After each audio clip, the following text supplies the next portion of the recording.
আসসালামু আলাইকুম সবাইকে, স্বাগত সবাইকে আজকে ক্লাসে। আজকে আমরা ইংরেজিতে 12 মাসের নাম শিখব। তাহলে শুরু করা যাক। প্রথমে আসি, এটাকে আমরা বলবো জানুয়ারি। জানুয়ারি আমি পাশে বাংলা দিয়ে লিখে রেখেছি, যেহেতু আমি বোরকা পরি, লিপ আর টাং দেখে দেখে ভালোভাবে বোঝার পসিবিলিটি নাই যে কি বলতেছি, যার কারণে আমি মাঝে মাঝে যেগুলোতে খুব বেশি প্রবলেম হবে ওগুলো বাংলায় লিখে দিয়েছি। তো এটা হবে জানুয়ারি, January, January, January. Next, February, February, February, February. এটা হবে মার্চ। এইটা উচ্চারণ হবে না, এইটা ক্যান্সেল।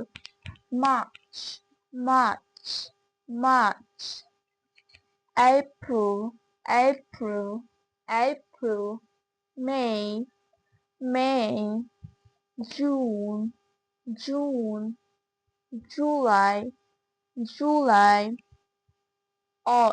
এই সাউন্ডটা শিখেছিলাম আমি, ওই কিউট অ শিখতো, কিউট, ওই কিউট সাউন্ড এটা অগাস্ট। এখানে এটা দেখে তো বোঝা গেল যে আগে যেগুলো শিখছিলাম ওগুলো আসলেই কাজে দেয়। August, August, August. September, September. এই আরটা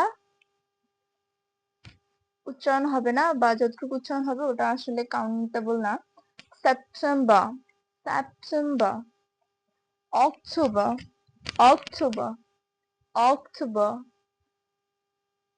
অক্টোবর। November, November.